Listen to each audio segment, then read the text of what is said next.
Today we're here with Brad from PIP and we're talking all things safety. He's an absolute legend in the safety industry. So thank you so much for being here.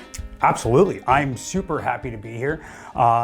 Funny, legend. Is that the term that's going around? That's what's going around. Is it? Okay, I'll take that any day. But yes, no, Sabrina, happy to be here. When you guys first approached me with this opportunity, I said, I think this is great to kind of get out here, talk to you a little bit about, what I do, what PIP does, and how we can be, service and, things of that nature, and how we can, more importantly, keep workers safe out in the field and making sure they go back to their family safely. So for the audience who doesn't know, what is PIP all about? So PIP is protective industrial products, and we are strictly safety. If you go back to the 80s when PIP first started, PIP was traditionally a hand and arm supplier. Oh, wow. So a glove company, right? And obviously through the years and growing and acquisitions, things of that nature, we are full-blown head-to-toe safety. Here in Canada, we're very proud of our Made in Canada, part. For example, a hard hat I have here, made in Canada using Canadian raw materials. So we're very proud of that piece, and we wave that flag proudly. Awesome. So how exactly did you get the legacy term? Well, Sabrina, how I got this term, it's funny, I guess it's a term that's floating around, but so started with them back in 2016. At that time, there was only two of us, right? There was myself looking after Eastern Canada. I had a counterpart out West, and we had basically a 3PL warehouse. And, there can be some challenges with that, right? X amount of growth, there's only so much you can do with two people in a 3PL. And, shortly after that, they acquired Dynamic Safety, which is a Canadian, company here. And with that acquisition, so Dynamic Safety stayed as a brand in some of our products, right? Prime example, the fall protection, our hard hats, first aid kits, things of that nature. So Dynamic always remained as a brand. PIP was obviously the company, the parent company, right? Having said that, you see the PIP name throughout some of our product categories. Right now, with the with the integration of HSP, we're looking at some of those legacy HSP brands, the North, the Miller, the Fiber Metals, things of that nature. And I think you're going to see those brands hang on, and maybe some of that legacy Dynamic stuff the product will remain the same, but the Dynamic brand may transition, to that legacy North, brand. Interesting. So I'm just curious to know, because of all the, wide range of products, how do you make sense of it all and make it easy for customers? That's a very good question, because sometimes, I have a hard time understanding or knowing exactly all the products we carry, all the categories, right? The way I look at it is, I work backwards, I think, and I start at the end user level, right? What is it that they're doing? What are they working with? What are they currently using, right? Because that will give me an idea of, where do I need to kind of stay, right? So work based on what the end user's application is, narrow it down, and then understand, okay, you know what, maybe it's something like this, that we can suggest versus, hey, I got the ATG gloves, I got G-Tech, I got fiber metal hard hats, we got Miller fall protection. You're still in a basket of, so many goods or different types of products, right? But to really narrow down and help a customer out, I generally try to work backwards and understand what the application is to help me narrow down a solution.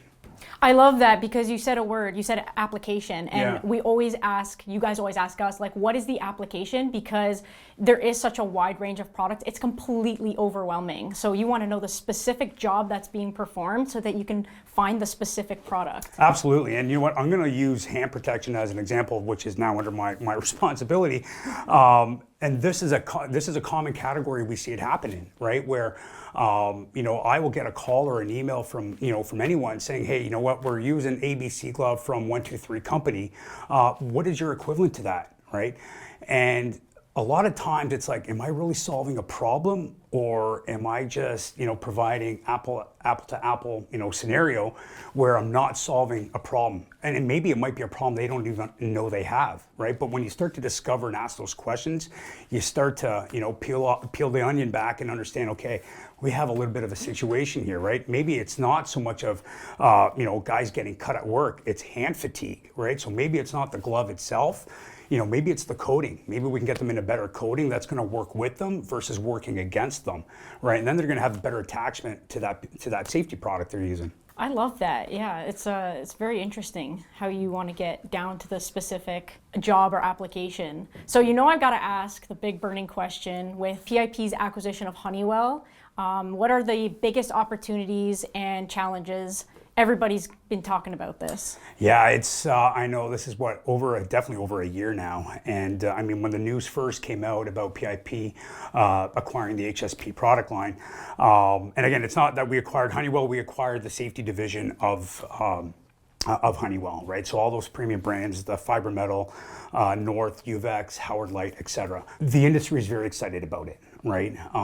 The industry knows these are very powerful, reputable brands. And I think to the market, I think they're very excited to see an organization like PIP bring in these brands under the umbrella, right? Knowing PIP is truly a safety house, right? We don't get into selling tools or technologies, things of that nature, right? We sell PPE products head to toe, right? Challenges, I mean, with any sort of acquisition integration, there's always challenges in the beginning, right? And I always kind of look at this first year as that's our integration year, right? So ERP systems, inventory,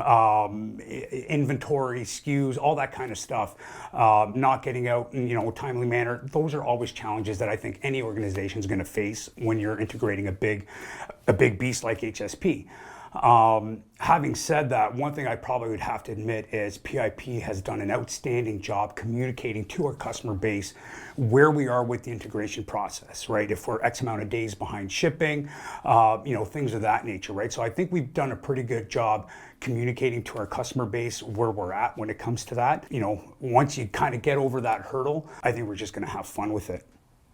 Yeah, I totally agree. And like those big names you mentioned, like Miller, Fendall, Laserlight, how exactly does all these big reputable names fit into PIP strategy? So we're talking, scalability and all of that, right? And I think, it's great when companies can scale in that. At the same time, I think you can look at it as there's going to be challenges, right? With challenges on that, sometimes it just means more selection for a customer, which sometimes means confusion, noise. Like, there's so many products. Where do I go, right? How do I do it? As I mentioned before, one of the things we like to do is work backwards, understand the customer's application, and provide solutions, right? PIP's goal is, not so much of, bringing on HSP and saying we're bigger, look at us type of thing. It's more so of we're better and how can we service you better, right? Our goal is to make ourselves easy to do business with, right? It's not so much of just pounding the chest and saying, look at us now, we're a lot bigger than what we used to be. I totally agree. Even from like our perspective, we found, it was hard to support those customers because they, have such a good, strong brand that those customers are attached to those products. Absolutely. And for a little while there, we were having a hard time serving those customers. So we were almost trying to, recommend different products. But now that you guys acquired Honeywell, we can support those customers. Yep. We're super excited about that. Yep. And obviously you guys are easy to work with. We're super excited and support those customer bases again. Yeah, and it's again, those brands, powerful. They're not going anywhere. Again, going back to what I was saying about the ease of doing business with, and I know Honeywell's structure was a little bit different than how we would go to market. That's not the case with PIP. We're allowing our customer base to say, hey, do I want to buy through so-and-so or do I want to buy directly through PIP, right? So certain changes or certain ways of how HSP used to do business is not necessarily aligned with PIP's. We look at it in the customer's perspective, right? What does the customer want? How can we service them? How do we make ourselves easy to do business with? I love that. Yeah, I remember for me, I had a customer that was on the laser lights and I couldn't get them off. It's like, we can't get them. Try this, try that. But... Well, the funny thing I remember, well before, this integration happened or the acquisition happened, we're out there, converting Honeywell product, right? So I'd convert from a Howard Light plug to our PIP plug, and then all of a sudden a year later, it's like, well, I got to convert you back to this Howard Light plug, right? So there was a lot of that going on, right? But yeah. That's okay. Now that we can support it, I think that's great. Yeah. So I got to ask, you brought this beautiful hard hat in. What is going on here? Well, Sabrina, I'm very excited to finally talk about this. Even though I'm not looking after head protection, hand protection is my responsibility. We've been waiting for this for a while.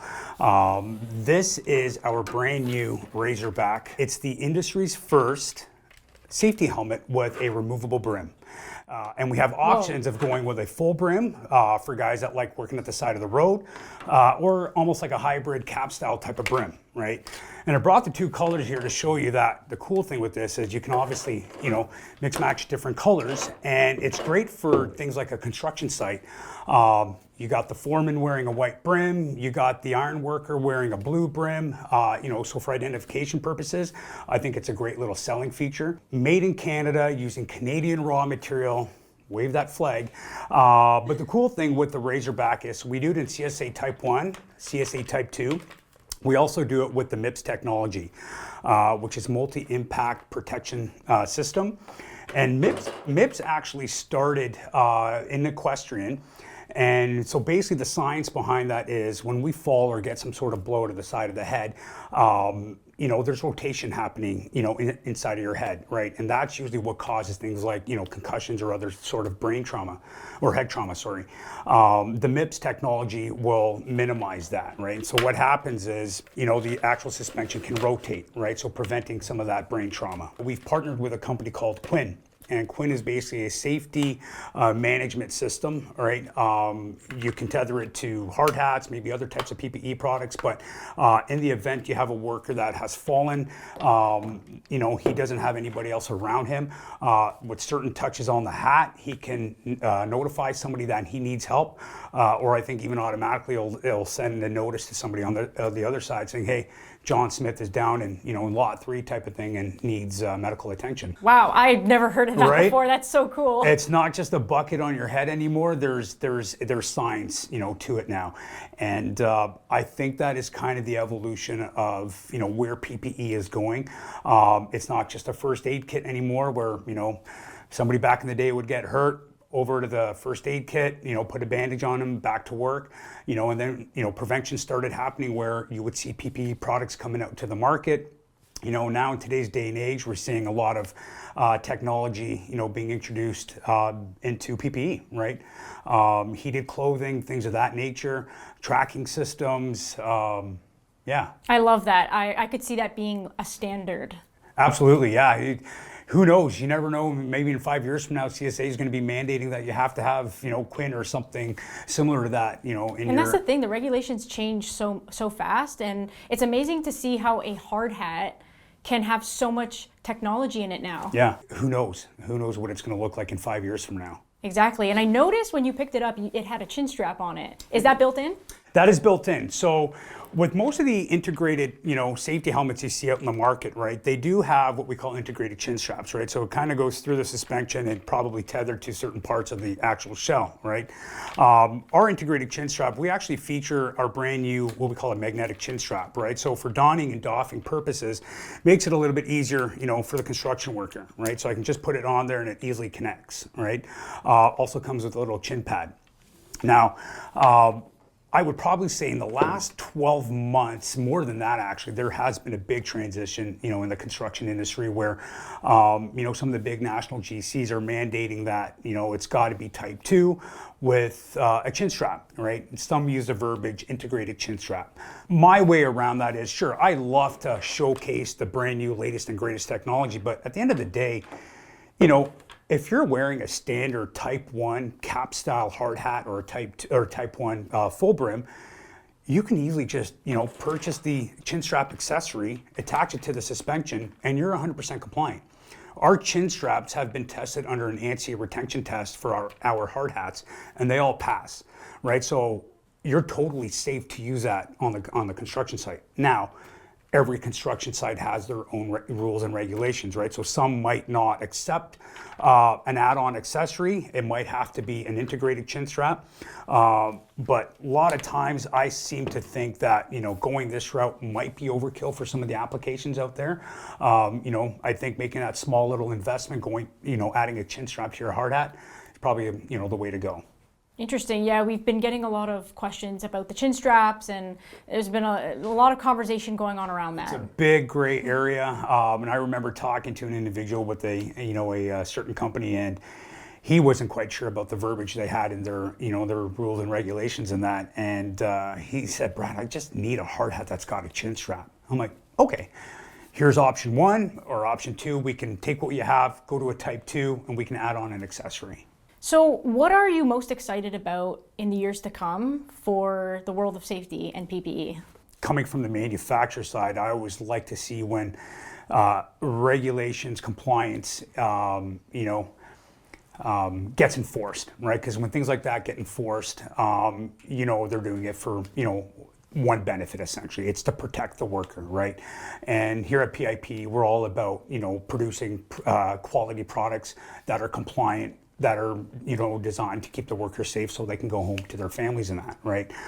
The more compliance we can put out there, the greater it is. And in terms of product itself, I mean, like I was saying, I think we're going to see a lot of technology being included into PPE, whether it's in fall protection, hard hats, who knows? I don't know if they're going to put something into hand protection, right?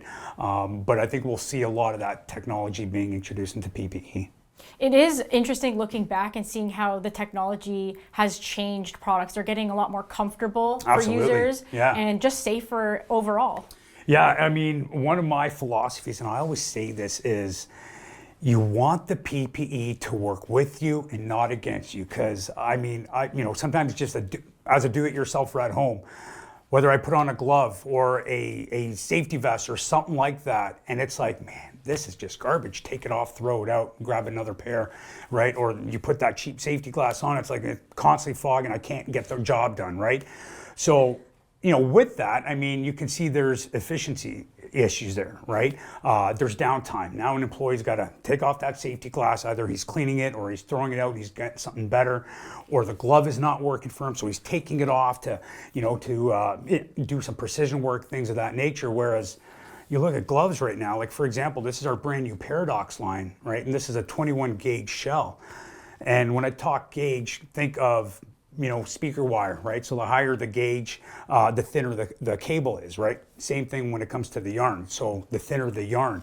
So when you put on a 21 gauge type of glove, it's almost like a second skin on top, right? So it's super dexterous, allowing the worker to keep the glove on his hand and do the actual job versus taking it off, now exposing themselves to a hazard, right? So again, I think going back to what you're talking about in terms of technology, it's the small little fine details or the enhancements they can do to something to just make it more comfortable to wear while driving compliance and keeping everyone happy.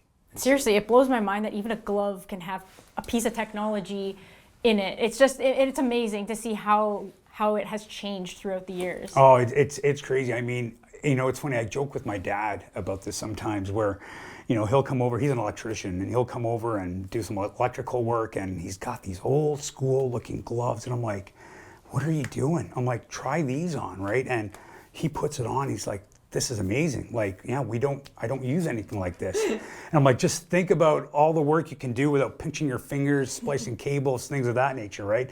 The PPE is out there to be used, right? Not to be, looked at and, this is not for me or it's too expensive or whatever the case is. I really love that story because it's interesting to see the older generation embrace the new technology, because in their time they didn't necessarily have to wear that stuff. Like, it wasn't as regulated as it is now. Yeah. So I really love that story. Thank you for sharing that. I resonate with it because of my dad in drywall and seeing him lose his hearing and stuff. It's just an interesting change in gap of generation. Absolutely. And even and it's funny, I see the same thing with like safety glasses, and he'll be working in a hot area. Actually, no, this was when we were he was helping me do some work in my laundry room that was in the basement. We had no ventilation, right? And he's wearing safety glasses and constantly fogging up. And I'm like, try these, right? And he's like, wow, much better. I'm like, have it work with you, not against you. Is that the anti-fog now? Yeah, integrated into the lens now? Yeah, that was a, so there's different technologies out there, but yeah, it's basically an anti-fog property that's baked onto the actual polycarbonate versus a topical treatment, right? Where it wears off after so many uses. So, just those small little improvements, made a world of a difference. So they actually bake it into the lens. Yeah. That's really cool. Yeah. So on the topic of technology, there's a lot of resources, the internet has been helpful. Yep. Do you think consolidation in PPE is helping or hurting end users? I would probably say a little bit of both. On ultimately the goal should be to better, everyone. Consolidation works well, when you're solving problems. So whether you're helping purchasing, you're still maintaining compliance, and you're keeping the worker happy, right? So yes, consolidation at the end of the day should benefit, the end user, providing that they're able to, improve efficiencies in purchasing, drive compliance, as well as keeping the worker safe. Yeah, I mean, for us, like I can see like customers will ask us a question, and even if we don't know offhand, we have you guys, we have your support to find the right answer right away. And you guys have been great at that. So anytime, we get thrown a question, we love that. We love questions. I remember famously we were asked, like, why should I buy this, vest when I can go to like, a discount store and buy it for cheaper? And I love that. I thought it was such a great question. We actually replied with a video. We said, like, look, yes, you can go to a discount store, but if you buy a quality vest, absolutely, it's going to last longer and it's going to be more comfortable. Absolutely. So one of my favorite questions is how to evaluate the total cost of ownership and not just the initial price. Great question. And this has always been my challenge, throughout my years in the industry. It really comes down to education. It really comes down to sit in front of the end user and putting things in front of them, data, benchmarking, things of that nature, because we really got to try to get away from that whole mindset of PPE being a commodity, right? What is your price per glove? Things like that. We have to look at the total cost of ownership, right? Because something that might cost them, $2 for a pair of gloves, and they're going through 10,000 pair a year. Well, I might be able to offer something at $5 a glove that's going to bring them down to maybe 4,000 pairs a year. It's going to last longer. It's going to stay on the worker's hand. It's going to keep purchasing happy. It's going to keep health and safety happy, and it's going to obviously keep the worker happy, right? So when you can break it down like that, you test it. You test it with evaluation, right? Trials. And I'm working on a project right now internally with our sales team where, when we put something out to trials, we have an evaluation form that goes with it. And we allow the customer to score it, right? So you scored my product, score what you're currently using too. Right? We want to see, how how my glove works against the current glove. And at the same time, then we'll break down the numbers and show, if there's cost savings. It tells a different story, right? Now they can understand, okay, it's not really cost per pair, it is really cost per wear, right? I want to know how long this PPE is going to last, my workers, right? That's kind of the, that's what we want to be showing, right? Not so much cost per pair.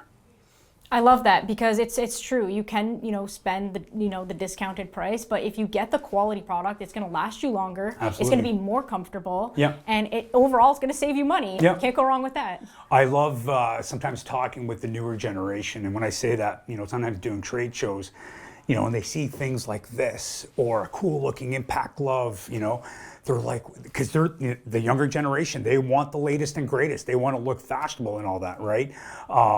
It's fun talking to them because they're willing to accept it, right? But in the real world, when we're sitting down talking to health and safety professionals, buyers, things of that, it's a different type of discussion, right? And, it would be nice to say, here, try mine, it costs X amount and you win the business or whatever the case is. It's not that.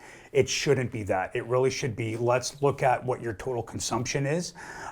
Can we lower the consumption? Can we still maintain compliance while lowering that consumption?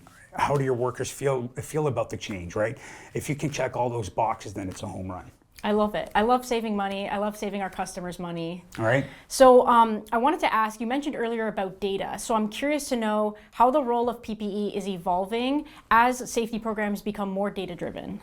We got to look at PPE as not so much of a standalone product anymore, right? There's metrics that we can use. There's programs out there that we can measure consumption, all that kind of stuff, right? So, you're seeing companies adopting, safety management platforms where they can understand the consumption on a specific type of product, how long that product's lasting, how much you're paying for that. Because with that type of technology and that data that they have, they can make more rational decisions, while maintaining compliance, driving down consumption, and keeping workers safe.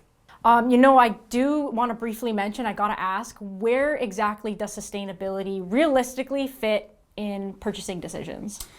It's I don't want to say we're not there yet, but it's definitely a growing trend, right? And I think customers, I don't think they're looking for perfection. I think it's baby steps, right? Sure, we have a lot of cool products that are made out of bio-based material, that are made from recyclable, plastics, things of that nature. But there is a cost associated with that, right? And I know a lot of end users out there are not ready to make that type of switch. Having said that, lowering consumption on something, you're making an impact on the environment, right? So that is part of the sustainability piece. That's interesting. I didn't even think of that. Yeah, it's one way I like to talk about it. Again, picking on hand protection, because we see a lot of that old school, grandfather's leather glove or cotton glove out there, and it's just going into the landfill, right? But hey, if I can get you something that's better, that's going to last longer, your workers are going to love it. They have a better attachment to it. Right now, they're taking it off their hand before going for break, putting it in their back pocket, coming back and wearing that same pair of glove, versus tossing and turning, that previous pair they wore, and it's just filling up in the landfill, right? So I think, in a nutshell, if you can lower your consumption, I think you're making an impact on the environment. It's really interesting. I didn't think of that. I noticed like products like biodegradable earplugs, Exactly. something kind of disposable. One time you used to throw it out, but I didn't think of reducing consumption. So that's really a good point. What PPE categories are seeing the fastest innovation right now? Very good question. If I were to pick some categories, I always think fall protection is kind of that category. You're seeing a lot of innovation, right? Whether it's making a harness or an SRL unit lighter, I think you always see a lot of innovation in fall protection. You do see a lot of innovation in hand protection, right? There is a lot of science that goes in behind hand protection. 5 years ago, I think the big thing was 18 gauge gloves. Today we're talking 21 gauge, right? In 5 years, are we talking 25 or 30 gauge gloves, right? You see a lot of innovation in hand protection, right? The whole, thing of having bulky gloves that are just not doing anything for you to something that almost just feels like a second skin, and even into the coatings, right? Sure, you can have a nice dexterous glove, but if that coating is the wrong coating, now you're putting a lot of energy into holding that application where, now we're talking about ergonomics and things like that, right? Hand fatigue. So having the right coating can sometimes even help, right? So I would say, hand protection is up there, and then the head protection, right? It's no more a bucket on your head.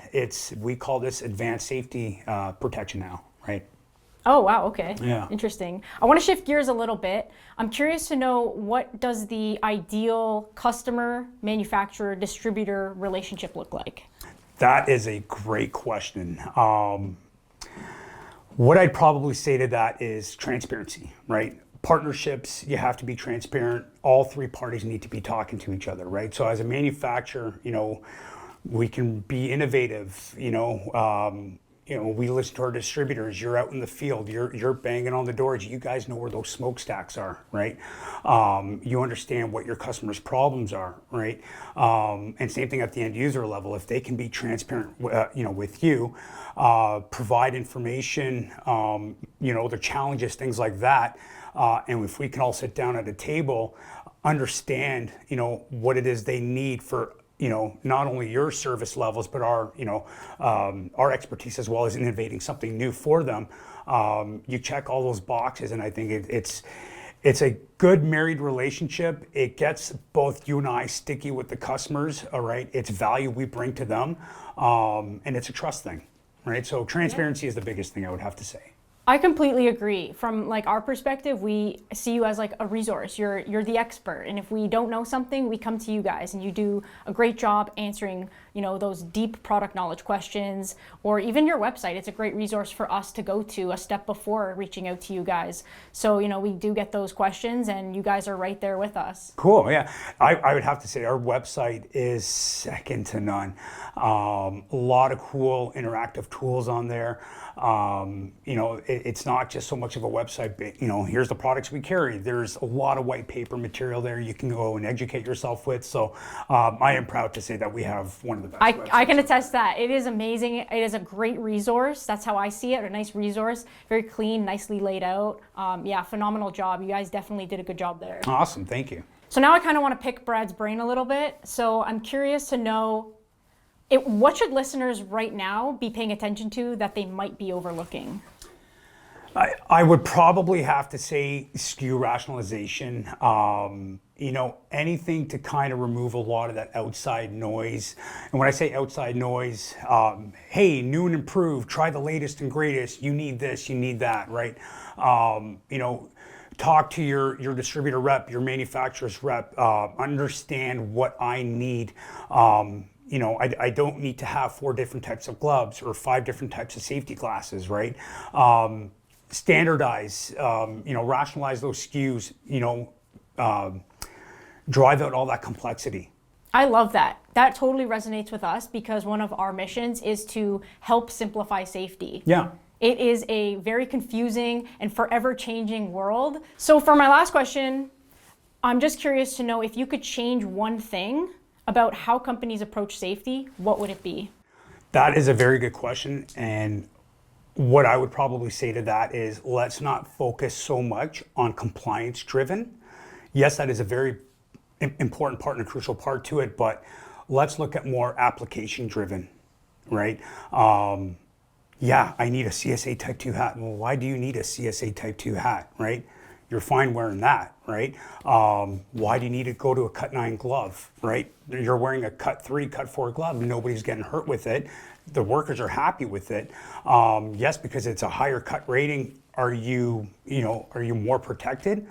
It's not like the job got sharper, right? So let's not focus so much on the compliance side of it. Yes, it's important, but let's really understand more about the application.